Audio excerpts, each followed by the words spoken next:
Welcome back to The Ed Show, and thanks for watching tonight. The Koch brothers are the most powerful force in the Republican Party.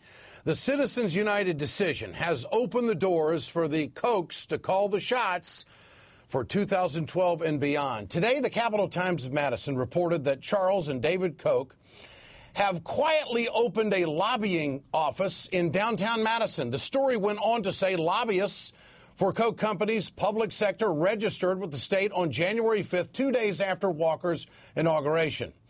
It's easy to see why Governor Walker picks up the phone when he hears the Koch boys calling. But some folks in Madison think the prank phone call could get the governor in trouble with the law. Here is the very last part of the conversation between Governor Walker and a reporter posing as David Koch. Well, I'll tell you what, Scott. Once you crush these bastards, I'll fly you out to Cali and really show you a good time. All right, that would be outstanding. Thanks for all the support and helping us move the cause forward, and we appreciate it. We're doing it the just and right thing for the right reasons, and it's all about getting our freedoms back. Absolutely. And, you know, we have a little bit of vested interest as well. Well, that's just it. The bottom line is we're gonna get to the world movement here because it's the right thing to do. All right, then. Thanks a million. Bye-bye. Bye now. So there you have it. My next guest thinks the way the governor reacted to the phrase vested interest could land Walker in some hot water. Joining us tonight, John Nichols, Washington correspondent of The Nation and associate editor of the Capital Times in Madison, Wisconsin. John, great to have you on tonight. Do you think the governor is walking a fine line here? Should there be an investigation? What's a vested interest mean? The governor's not walking a fine line, Ed. He tripped off the cliff. The fact of the matter is that Wisconsin has the toughest ethics laws in the nation. We pride ourselves on that. That goes back more than 100 years to the progressive era with Bob La Follette. And those ethics laws require that an elected official keep faith with the people of Wisconsin. Those statements have raised deep concerns here in Madison and around the state. The former Attorney General of Wisconsin, Peg Lautenschlager, told me tonight that she is, and in reviewing this, the transcript of this conversation for several hours, found what she determines to be multiple ethics, election law, and labor law violations. And she will tomorrow morning suggest that the State Government Accountability Board begin to review those ethics violations. Well, but the Republicans would have a lot to say about that. Would they let that investigation go forward?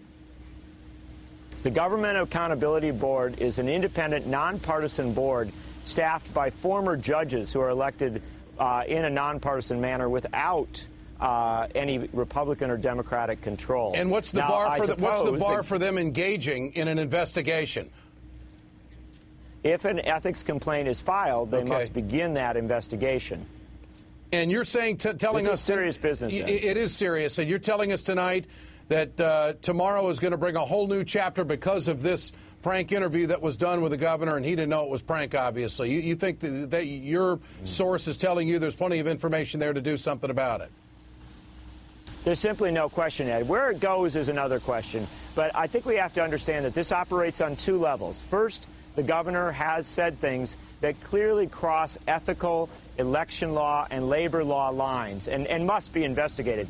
But second, there's a moral component to this. People around Wisconsin are talking tonight about the fact that they brought their children to peaceful, very, very attractive and popular rallies in Madison and other communities. And now they find out that their governor says that he considered sending agent provocateurs into those rallies to stir things up, to cause trouble, perhaps to begin violence.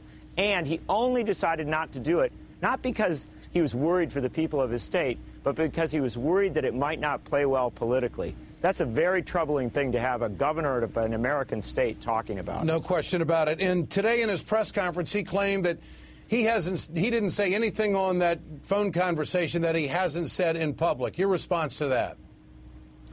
That's a dishonest statement, Ed. There were a number of things he said in that phone conversation that he hasn't said in public. The fact of the matter is that I don't think that I recall any of his press conferences where he discussed that he was considering sending troublemakers into the rally disguised as protesters to begin violence or to begin some sort of trouble down there. He also did not in any way suggest that he was engaged in conversations with David Koch or someone he thought to be David Koch about going to California to celebrate this fight. And he certainly hasn't told Wisconsinites that he was thinking about working with Americans for Prosperity, a group funded by the Koch brothers, to reward Republicans who vote for this bill with television advertising celebrating them in their home districts. John, is this a game changer for the people of Wisconsin? We'll see over the next few days, but I think this is something that everyone is talking about. The fact of the matter is, I will guarantee you, this is the most listened to tape, the most watched YouTube, the most read transcript that Wisconsin has had since Brett Favre left the Packers. Well, that was a big deal, no question about that. But it was a big deal. But and the Wisconsin voters, I mean, even people that support this governor, how could they stand with him and say that he's a credible source, a stand-up guy, when he has a conversation like this with a power broker who obviously is trying, that industry, Koch industry, is trying to get their mitts on the power plants in that state, and supporting legislation that would give the governor arbitrary control as to whether the state would sell them or not.